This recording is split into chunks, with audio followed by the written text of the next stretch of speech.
राष्ट्रीय हथकरघा दिवस। सबसे पहले तो तुम्हें पता होना चाहिए व्हाट इज हथकरघा। हथकरघा यानी बुनकर, जो हाथ से बुनते हैं कपड़ा, उसे हथकरघा कहते थे। ठीक है, हैंडलूम जिसे पॉपुलरली जाना जाता है हैंडलूम के नाम से। तो राष्ट्रीय हथकरघा दिवस या नेशनल हैंडलूम डे कब मनाया जाता है? तो ये 7 अगस्त को मनाया जाता है एवरी ईयर। और इसका बेटा हिस्टोरिकल सिग्निफिकेंस है कि why it is celebrated on this date particular day. तो 7 अगस्त 1905 को स्वदेशी मूवमेंट चलाया गया था कैलकाटा के टाउन हॉल में। कोलकाता को अंग्रेज कैलकटा कहते थे, उनसे कोलकाता नहीं कहा जाता था, तो that's why they said it Calcutta. पहले कैलकटा, उसके बाद में फिर हमने जब रीनेमिंग की तो कोलकाता दोबारा से नाम रख दिया। तो कोलकाता को वो कहते थे कैलकटा। और कैलकटा टाउन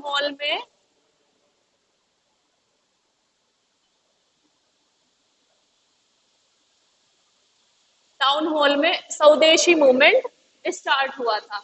अब वाई स्वदेशी मूवमेंट हैज स्टार्टेड, क्यों स्टार्ट किया था स्वदेशी मूवमेंट?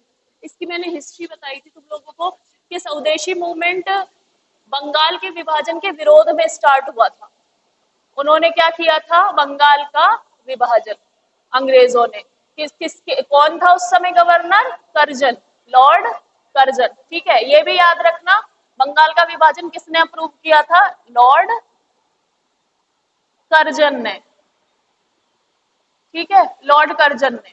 और रीजन क्या बताया था कि Bengal is too big to administer, मतलब बंगाल एडमिनिस्टर करने के लिए बहुत बड़ा है, इसलिए हम इसे विभाजित कर रहे हैं। बट आप अगर विभाजन कर रहे हैं तो आप रिलीजियस बेसिस पे क्यों कर रहे हैं? तो उन्होंने कहा था कि जो हिंदू मेजोरिटी एरिया है that should be separated from the Muslim majority area. और ये पहला जो उन्होंने डिवाइड और रूल वाली जो टेक्टिक खेली थी बंगाल के विभाजन में खेली थी कि बंटवारा करो और फिर रूल करो, इनको बांटो और इन पे शासन करो। तो बंगाल के विभाजन के विरोध में स्वदेशी मूवमेंट स्टार्ट किया। अब स्वदेशी क्या था? जैसे कि तुमने देखा था जब चाइना की कुछ ऐप बैन हुई थी, तब ये भी कह रहे थे कि चाइनीज प्रोडक्ट यूज मत करो, स्वदेशी चीजें यूज करो। और अभी भी हम रेगुलरली कंटिन्यूसली हमारी जो गवर्नमेंट है वो ट्राई कर रही है कि हमारे ही यहाँ पे जो चीजें हम चाइना से इंपोर्ट करके मंगा रहे हैं वो हमारे यहाँ पे ही बना लेना। ठीक है, हमें उन पे रिलाई ना। तुम ये सोचो, जो इलेक्ट्रॉनिक की छोटी छोटी चीजें हैं, ब्लूटूथ डिवाइस है या ईयरफोन है या लैपटॉप है, कोई भी चीज है, हमारे यहाँ पे मैन्युफैक्चर नहीं हो सकती।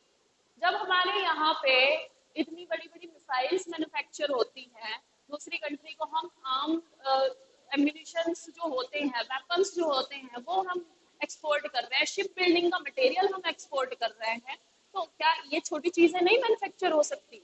तो एक अच्छी पॉलिसी आएगी तो ये चीजें। और हमारी कंट्री ने जैसे कि अभी सूरत में गुजरात में उसके लिए लगा ना, सेमीकंडक्टर के लिए अप्रूव हो गया कि वहाँ प्लांट लगा रहे हैं मैन्युफैक्चरिंग के लिए। ऐसे ही धीरे धीरे हो जाएगा। तो सेम ऐसे ही हमारे यहाँ पे क्या था, हमारी इंडिजिनियस इंडस्ट्रीज थी, यानी कि हमारी जो स्वदेशी उद्योग थे वो सारे इनकी वजह से बंद हो गए, ब्रिटिशर्स की वजह से। क्योंकि बेटा हमारे यहाँ पे हैंडीक्राफ्ट ज्यादा था, सब हाथ से हैंडीक्राफ्ट यूज करते थे। लेकिन फिर आई एक मशीन, हैंडलूम की मशीन आई, उस मशीन ने सबका रोजगार यहाँ पर इंडिया में छीन लिया, क्योंकि वो पहले हाथ से करते थे और उसके बाद वो मशीन आ गई। अब वो यहाँ क्या करते थे, उनका एक था, हमारे यहाँ से रो कॉटन में ले जाते थे। रो कॉटन हमारे यहाँ पे ही उगता था, कॉटन बताइए, गुजरात वाले एरिया में ये उगता है, पंजाब में भी उगता है कॉटन, ठीक है, और बंगाल वाले रीजन में भी। तो रो कॉटन को ही ले जाते थे अपनी कंट्री में, यानी कि यूके।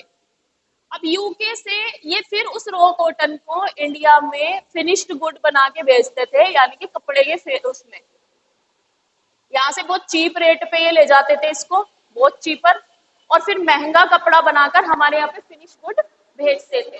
ठीक है, तो वो जो कपड़े वो वहां बनाते थे वो बहुत चीप क्वालिटी के होते थे। क्योंकि देखो, कोई चीज तुम अब जो ये गाड़ी है रोल्स रॉयस है, ये उसका वही नाम है ना, why it is so expensive, why पता है तुम्हें? It is handmade and customise, है ना।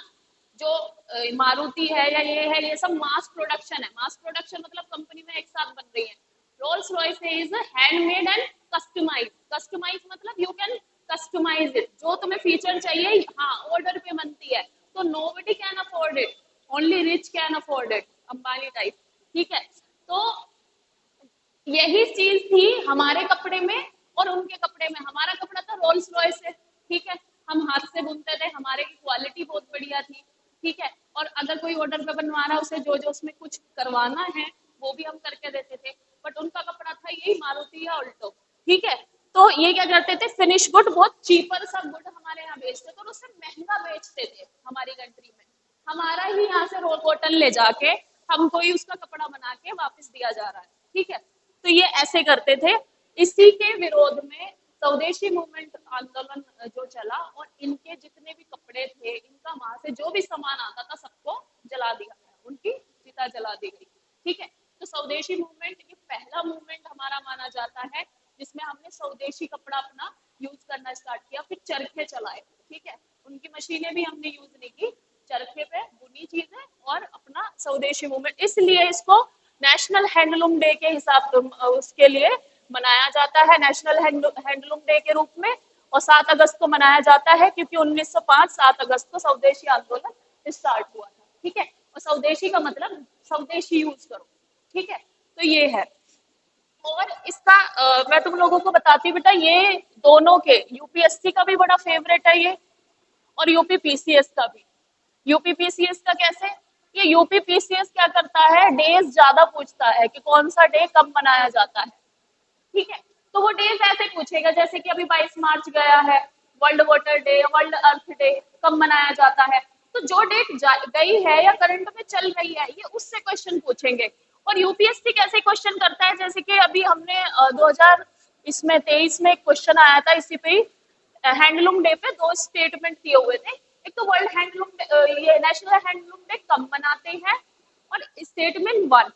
सेकंड स्टेटमेंट दे रखा था कि national handloom day celebrated because on this day this स्वदेशी मूवमेंट हैज बीन लॉन्च, ठीक है। तो अगर तुमको दोनों स्टेटमेंट पता है तो तुम खेल गए, ठीक है। और दोनों स्टेटमेंट का बहुत सिंपल सा क्वेश्चन था। 7 अगस्त को लॉन्च हुआ था और उसी दिन मनाते हैं, क्यों मनाते हैं, स्वदेशी मूवमेंट लॉन्च हुआ था।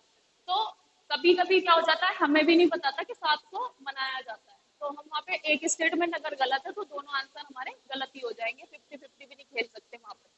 तो इसलिए बिल्कुल पूरा श्योर होकर जाओ कि क्या है ना।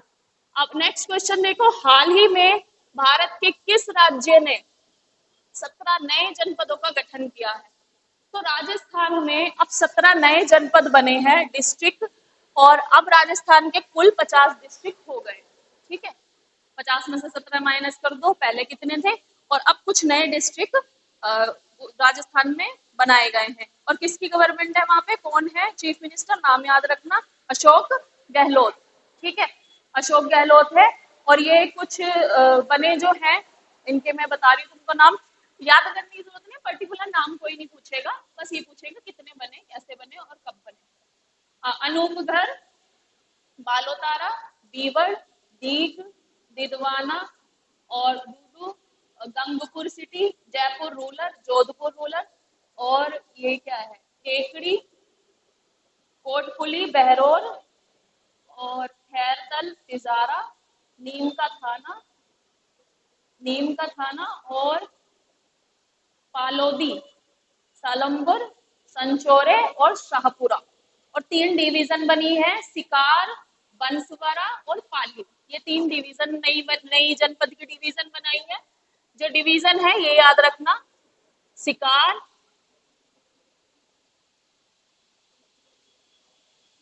बंसवाड़ा और पाली।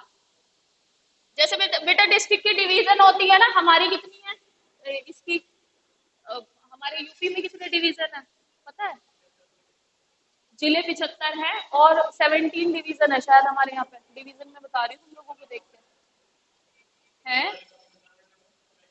हाँ, हाँ वो डिवीजन ही तो है। अच्छा 17 थे पहले, अब 18 कर दिए गए हैं। यूपी में 18 डिवीजन है बेटा। ये पूछ लेते हैं। 75 डिस्ट्रिक्ट हैं, 18 डिवीजन। ठीक है। तो ये अभी राजस्थान गवर्नमेंट ने बनाया। अच्छा जब भी कोई डिस्ट्रिक्ट नया बनाते हैं तो उसका पर्पस क्या होता है पता है तुम्हें? पर्पस क्या है? राजस्थान एरिया के हिसाब से भारत का सबसे बड़ा राज्य है। पॉपुलेशन के हिसाब से यूपी हम सबसे आगे हैं, ठीक है। लेकिन राजस्थान एरिया के हिसाब से सबसे बड़ा राज्य है। पॉपुलेशन उनकी वहां पे इतनी नहीं है, बट क्योंकि राजस्थान की जो टोपोग्राफी है वो डेजर्ट वाली है, थार डेजर्ट है, और टोपोग्राफी जो है वो अलग है, तो वहां पे एडमिनिस्ट्रेशन के लिए डिवीजन छोटे छोटे करने, जितना स्मॉल साइज होगा उतना अच्छा है उसका एडमिनिस्ट्रेशन हो पाएगा। ये थ्योरी कहाँ से आई है? यूरोपियन कंट्री से है। यूरोप में जितनी छोटी कंट्रीज है वहां पर एडमिनिस्ट्रेशन उतना अच्छा है, ठीक है। तो इसलिए अब ये जिले 50 कर दिए गए, जो छोटी छोटी डिवीजन थी वो बना दी गई।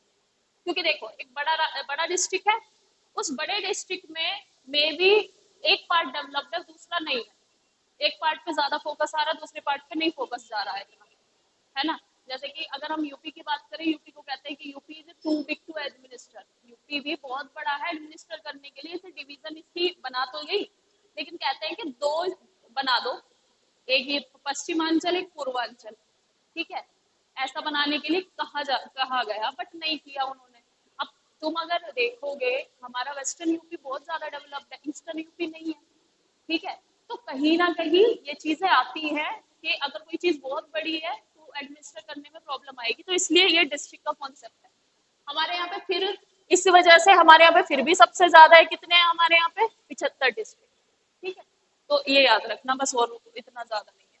अब हाल ही में माननीय प्रधानमंत्री द्वारा लॉन्च की गई अमृत भारत स्टेशन इस योजना का उद्देश्य क्या है? तो कल ही प्रधानमंत्री ने परसों मतलब इसका अनाउंसमेंट किया है, अमृत भारत स्टेशन योजना। अब इसमें क्या है, जो हमारे कंट्री में 508 रेलवे स्टेशन है। तुमको पता है कि हमारे यहाँ पे जो रेलवे सिस्टम है हमारा सबसे बड़ा है। वर्ल्ड का सबसे बड़ा जो रेलवे सिस्टम है वो इंडिया में है, क्योंकि इंडिया में जब लॉन्च हुई थी, कब लॉन्च हुई थी ट्रेन हमारे यहाँ पे? 53 में। कहाँ से कहाँ चली थी? मुंबई से थाने। मुंबई में ही चली थी, मुंबई में और थाने तक, मुंबई से थाने तक चली थी पहली ट्रेन। और हमारे यहाँ पे ट्रेन लॉन्च करने का क्या था, क्योंकि बेटा कुछ जो रॉ मटेरियल था दैट इज इन कोलकाता, और हमें जंक्शन जोड़ने थे, मतलब हमें ईस्ट से वेस्ट को जोड़ना था और नॉर्थ से साउथ को। तो सबसे पहले ईस्ट से वेस्ट को जोड़ने का प्लान बना, तो फिर ये कोलकाता से लेके मुंबई तक का इन्होंने स्टेशन बनाया। पर पहले कहाँ चली थी? मुंबई से थाने, ताकि गुड्स जो है ये बहुत चीपेस्ट वे है। स्टेशन रेलवे जो है that is very cheapest way of transporting material. Material को ट्रांसपोर्ट करने का सबसे जो चीपेस्ट वे है दैट इज ट्रेन। तो इसलिए उन्होंने लॉन्च किया था। और हमारे यहाँ पे कुल 508 रेलवे स्टेशन को रीडेवलपमेंट करने के लिए ये योजना लॉन्च की गई है। रीडेवलपमेंट होगा तो क्या क्या होगा? बेटर प्लेटफॉर्म सीटिंग होगी, वाईफाई फ्री वाईफाई अवेलेबल होगा, और वहाँ पे जितनी भी और नीड है, कैंटीन है या सैनिटेशन है, वो सारी चीजें अच्छी प्रोवाइड की जाएगी। और ऐसा भी कहा जा रहा है कि हमारे स्टेशन पे भी वंदे भारत दौड़ने वाली है कुछ दिनों में, इस वाले स्टेशन, ठीक है।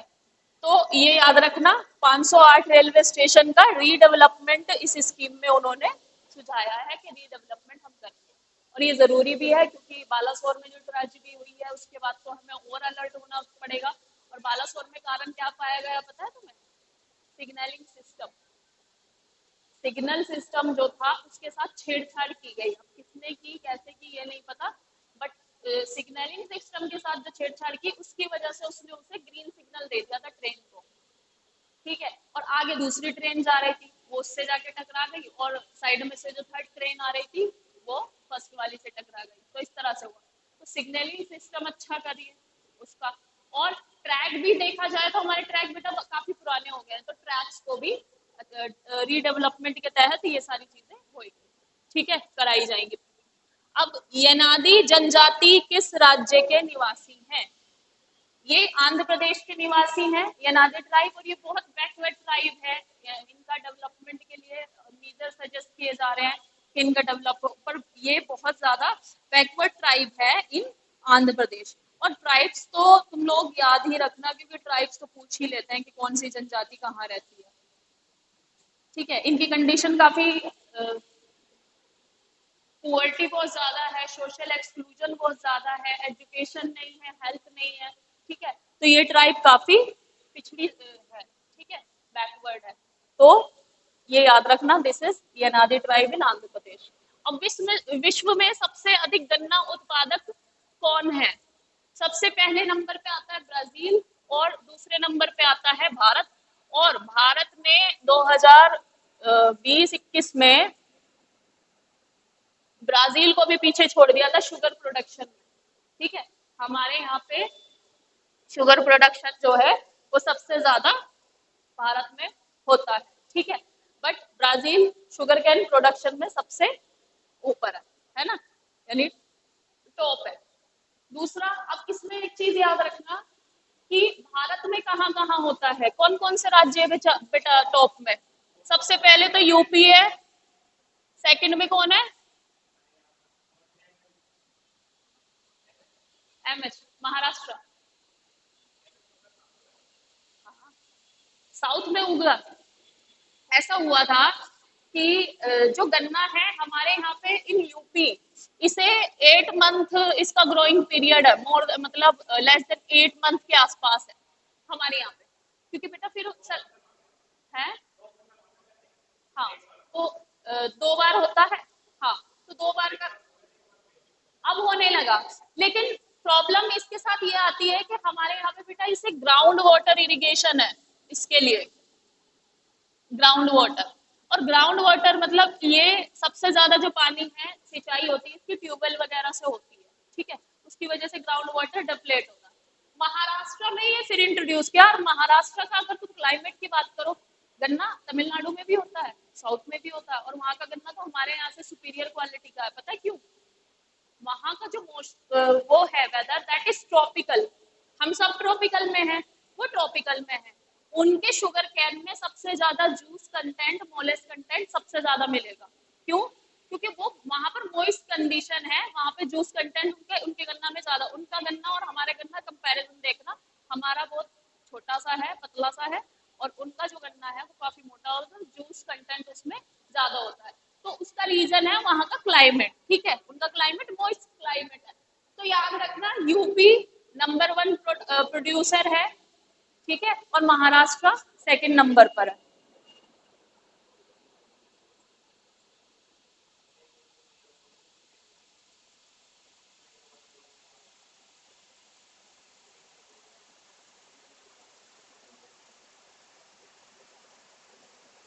अच्छा, नए आंकड़ों के हिसाब से, हाँ देखो, महाराष्ट्र ओनली 20% ऑफ प्रोडक्शन करता है, और यूपी करता है मोर देन 45%। ठीक है, तो इसलिए यूपी ऊपर है। बट इसके इससे रिलेटेड, शुगर कैन के प्रोडक्शन से रिलेटेड अभी एक रिपोर्ट आई है। उस रिपोर्ट में ये कहा गया है कि जो शुगर कैन है, इसकी वजह से हमारे इस रीजन में ग्राउंड वाटर बहुत डिप्लेट हो रहा है। ग्राउंड वाटर डिप्लेट हो रहा है, मतलब प्रोडक्शन तो हम बढ़ा रहे हैं, लेकिन जो बाकी चीजें हैं सस्टेनेबली वो चीजें नहीं हो रही है, क्योंकि इसे पानी बहुत चाहिए इस क्रॉप को। तो उसके लिए कुछ मीजर सजेस्ट किए कि कनाल इरिगेशन हो जाए, या एक इरिगेशन सिस्टम ऐसा है कि सिर्फ उनकी रूट्स को ही पानी दे। ठीक है, जिससे कि पानी की बचत की जा सके। तो ये कुछ कुछ, हाँ वो कौन सी ड्रिप इरिगेशन। ठीक है, तो उनकी रूट में ही पानी जाएगा, बाकी पानी कहीं वेस्ट नहीं होगा। तो इस तरह से कुछ, पर बट फिर भी हमारे यहाँ पे अभी भी उतनी चीजें नहीं हुई है। हाँ, बट धीरे धीरे गवर्नमेंट क्या कर रही है, इंट्रोड्यूस कर रही है इसका ड्रिप इरिगेशन का, और कुछ सम पार्ट ऑफ इंडिया यानी ये साउथ में ये लोग इस चीज को कर रहे हैं। ठीक है, तो ये याद रखना, क्योंकि जब हम इंडियन ज्योग्राफी में एग्रीकल्चर जब हम पढ़ेंगे ना, एग्रीकल्चर में ये सारी क्रॉप पढ़ेंगे, तो कौन सी को कितना टेम्परेचर चाहिए, कहाँ सबसे ज्यादा उगती है, और यही पूछते हैं कि कौन से स्टेट में सबसे ज्यादा उगती है। ये देखो अब देखो, हाल ही में राष्ट्रपति द्वारा किसकी मूर्ति का अनावरण किया गया? तो हाल ही में राष्ट्रपति देखो हाल हमारी जो राष्ट्रपति हैं, क्या नाम है उनका, द्रौपदी मुर्मू, ठीक है, उन्होंने कवि पत्रकार जो है सुब्रमण्य भारती, इनकी मूर्ति का अनावरण किया है तमिलनाडु के राजभवन में, ठीक है। और उन्होंने जो राजभवन का एक दरबार हॉल है, उसका नाम दरबार हॉल का नाम उन्होंने रख दिया है भारती मंडपम। दरबार हॉल का नाम बदल करके भारती मंडपम, ठीक है। सुब्रमण्य भारती जो है ये वहां के लेट कवि एवं पत्रकार हैं, ठीक है। और इनकी मूर्ति का अभी अनावरण हुआ है राजभवन तमिलनाडु में।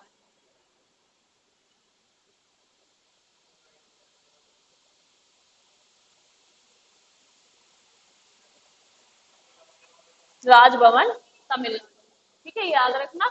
सुब्रमण्य भारती कवि एवं पत्रकार, ये वहां के फेमस कवि एवं पत्रकार है। अब देखो 2022 टाइगर गणना के आधार पर, यानी कि इसे बाघ गणना भी कह सकते हो, के आधार पर किस राज्य में सबसे ज्यादा बाघ है? तो बेटा मध्य प्रदेश में सबसे ज्यादा बाघ है, दैट इज 785। अब क्यों ये बात आ रही है, जैसे कि तुम लोगों को पता ही है कि अफ्रीका से, साउथ अफ्रीका और नामीबिया से चीताज मंगाए गए थे, और उन चीताज में से अब सिर्फ 9 बचे हैं, बाकी सबकी डेथ हो गई है, ठीक है। तो ये बहुत ट्रैजिक न्यूज है। जो प्रोजेक्ट चीता हमने लॉन्च किया है उसको एक तरह का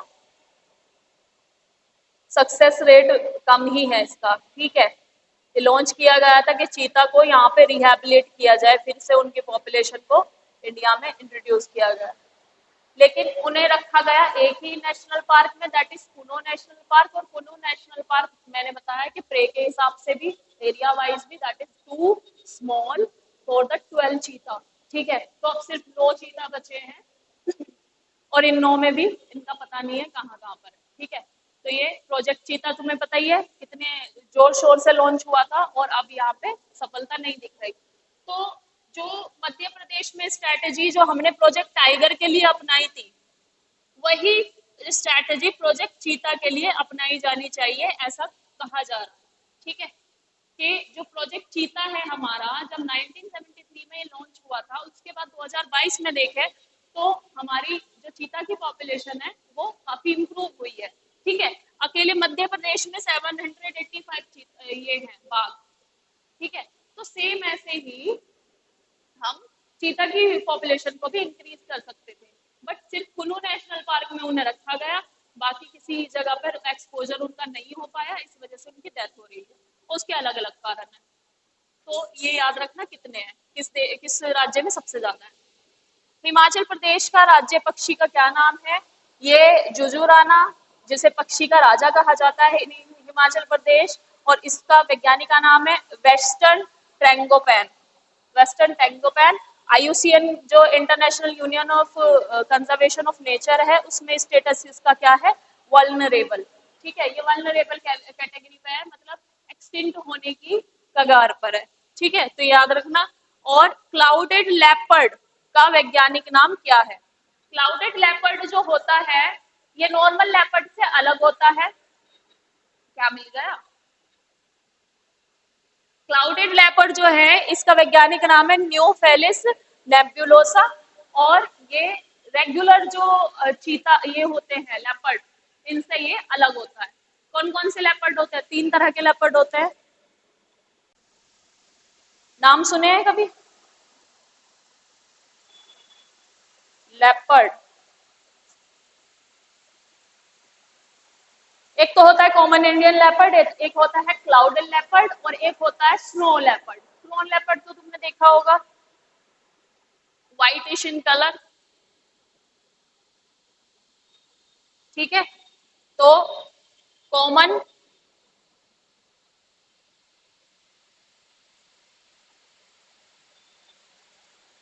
कॉमन इंडियन, इनकी स्पीशीज लिख लो, है ना।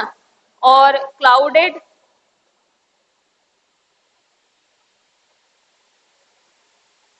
क्लाउडेड लेपर्ड, और सेकंड था स्नो लेपर्ड। स्नो लेपर्ड, ये लिख लेना, ठीक है। और दिस इज डन।